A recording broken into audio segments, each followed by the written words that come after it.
अंतरिम budget, outcome budget और budget estimate क्या होता है, आज के एपिसोड में जानिए और स्ट्रॉन्ग कीजिए अपना जनरल नॉलेज। नमस्कार, द भारत में आपका स्वागत है। संसद के बजट सत्र 31 जनवरी से शुरू हो रहा है। हर बार की तरह इस साल आम बजट 1 फरवरी को पेश किए जाएंगे। पहले बजट फरवरी महीने के आखिरी वर्किंग डे को पेश किया जाता था, लेकिन साल 2015 से यूनियन बजट 1 फरवरी को पेश किया जा रहा है। वित्त मंत्री निर्मला सीतारमण इस दिन लोकसभा में केंद्र सरकार का बजट पेश करेंगी। बजट का दिन ऐसा होता है जब पूरा देश और सरकार के बही खाते और आगे की आर्थिक रणनीतियों की घोषणाओं का साक्षी बनता है। केंद्रीय बजट सरकार के खर्चों की एक विस्तृत रिपोर्ट होती है। इसे सरकार की सालाना फाइनेंशियल रिपोर्ट भी कह सकते हैं, जिसमें वो अपना आय और खर्चों का हिसाब किताब देती है और आगे की योजनाएं बनाती है। इनमें सबसे पहले आज हम आपको बताएंगे कि अंतरिम बजट क्या होता है। किसी भी सरकार का अंतरिम बजट उसके कार्यकाल के आखिरी साल में पेश किया जाता है। यह बजट भी आम बजट जैसा ही होता है, लेकिन इसमें लोकसभा चुनाव के बाद दूसरी सरकार बनकर आने के बाद उससे पूरे बजट के लिए मंजूरी लेनी होती है। वहीं अंतरिम बजट पेश कर रही सरकार को देश के कॉन्सोलिडेटेड फंड से पैसे खर्च करने के लिए पूरे सांसद की मंजूरी चाहिए होती है। यानी कि अंतरिम बजट तब पेश किया जाता है जब कोई भी सरकार अपने कार्यकाल के आखिरी महीने में हो और उसे उन आखिरी महीनों के खर्चों के लिए सांसद की मंजूरी लेनी होती है। अब हम बताएंगे आपको कि बजट एस्टीमेट क्या होता है। आम बजट के साथ बजट एस्टीमेट पेश होता है। इसमें सरकार आने वाले वित्तीय वर्षों में कितने खर्च और कमाई का अनुमान बताती है।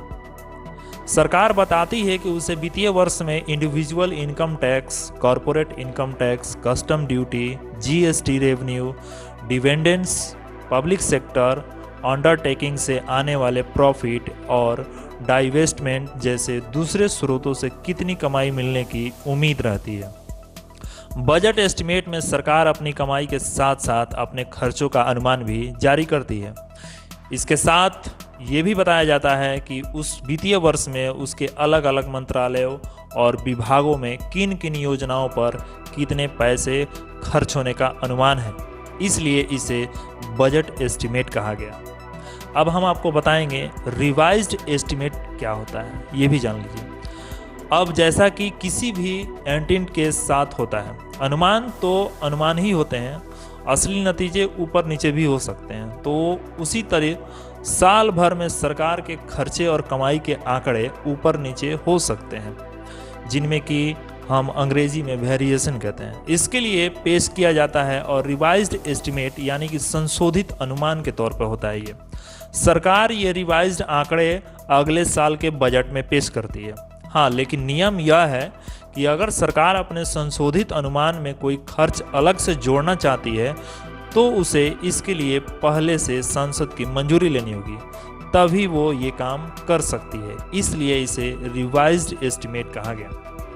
अब हम आपको बताएंगे अंतिम बजट, जिसे आउटकम बजट कहा जाता है। आउटकम बजट वो चीज़ होती है जिसे सरकार की जवाबदेही तय होती है। दरअसल बजट से पहले वित्त मंत्रालय को एक प्रीलिमिनरी आउटकम बजट देना होता है। आउटकम बजट में सरकार को मंत्रालय और विभाग में कितना काम हुआ वो सब कुछ बताया जाता है। मंत्रालय और विभाग बताते हैं कि पिछले साल के बजट में रखे गए लक्ष्यों को लेकर वह कहां तक पहुंचे हैं। पिछले बजट में ऑल्ट किए गए फंड कहां हैं, कितने खर्च हुए हैं, वगैरह वगैरह। तो ये था आज के बजट का पहला एपिसोड। कल दूसरे एपिसोड में बात करेंगे बजट बनता कैसे है।